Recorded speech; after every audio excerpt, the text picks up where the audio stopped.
Esta historia me la contó Tomás. Su papá, Pedro, era camionero, tenía de estos camiones.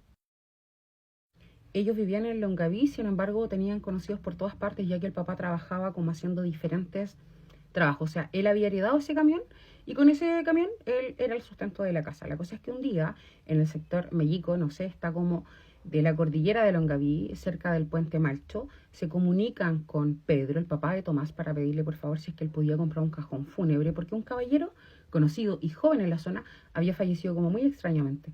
Bueno, se desconoce cómo falleció, pero sí lo encontraron tendido sobre su cama como lleno de rasguños. Eran rasguños, no eran moretones, entonces dicen de que lo pudieron haber entrado a saltar y lo mataron. Lo cierto es que no tenía rasgos de asfixia, no tenía moretones ni golpes contundentes, simplemente estaba rasguñado. Entonces llegaron a la deducción que al caballero le pudo haber dado un ataque, un infarto, algo así, y en su desesperación o dejó de respirar, no lo sé. Desconozco muy bien esa parte. Bueno, la cosa es que lo encontraron fallecido. Y ustedes saben que antiguamente las personas construían sus propios cajones, ataúd, y se enterraban cerca del sector. Antiguamente se daba mucho en los cementerios como rurales, etcétera, que después de la misa iban y se enterraban. La cosa es que un familiar de este caballero que había despertado fallecido dijo que no, que él quería comprarle un cajón a el señor que estaba fallecido para que tuviera como de cierta manera una sepultura más digna. No sé qué más digno, pero que fuera algo bonito. Entonces se contactan con Pedro, ya que como él tenía cajón, podía, cierto, transportar el cajón y llevarlo al sector a donde necesitaban enterrar al caballero y por supuesto también velarlo. Bueno, Pedro va a hacer esta compra y ese día llovía demasiado. Entonces cuando él ya va de regreso del pueblo hacia este sector cordillerano de Longaví, llovía, empezaron a aparecer ciertos transeúntes en el camino que él fue subiendo.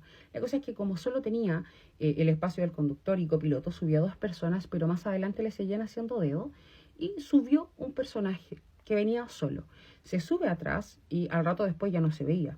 Y Pedro dijo, bueno, como voy a poca velocidad porque el camino no era bueno, probablemente saltó. Y más allá lo siguen haciendo parar. Lo chistoso acá, dentro de toda esta historia que me comenta Tomás, es que el caballero que dejó de verse, para no mojarse, había entrado al ataúd y se había escondido ahí, más o menos calculando a dónde él se tenía que bajar. Y la cosa es que después, como se siguió subiendo gente al camión que no tenía techo, pero con tal de llegar más rápido o de apaciguar un poco el cansancio que llevaban caminando, se subían igual al camión. Cuando este caballero cacha que más o menos se tiene que bajar y abre, personas que iban en el camión se tiraron.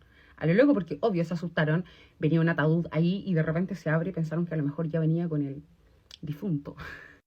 Bueno, dejando de lado esta parte que puede ser un poco chistosa quizás, Pedro llega a su destino, entrega este cajón, ¿cierto? Se hace el velorio, se entierra, pasa una semana aproximadamente y vuelven a contactar a Pedro para decirle que había fallecido otra persona. Ya como que ahí lo tomaron de Perkins, como que le pedían todos los favores a él. A todo esto dice Pedro que él no cobraba absolutamente, bueno, Tomás, el hijo de Pedro, porque Pedro ya está fallecido, decía que él no cobraba, que de verdad lo hacía porque entendía por el momento que estaba pasando la familia, pero lo vuelven a contactar para pedirle nuevamente un cajón. Y no era nada más y nada menos para el caballero que se había metido a este ataúd mientras Pedro lo transportaba o lo acercaba hacia su casa. Lo curioso de todo esto es que el caballero que se metió al cajón y que había fallecido muy igual al primer señor.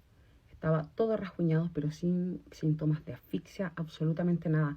Por lo que genera una sensación de curiosidad como nuevamente falleció una persona de la misma forma. El sector obviamente se empezó a alarmar con estos fallecimientos porque no alcanzaba a darse una semana y otra persona fallecía en las mismas condiciones, tendido sobre la cama lleno de rasguños, por lo cual empezaron a decir que el ataúd estaba maldito porque las personas que iban falleciendo eran las que se habían subido al camión.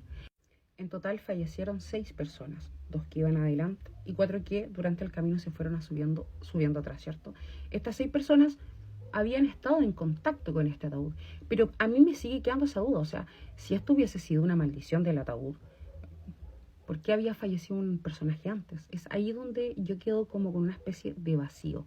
Sin embargo, Tomás dice de que este fue un tema muy personal para su papá Pedro, porque él hasta pocos días antes de su fallecimiento seguía teniendo pesadillas con este cajón.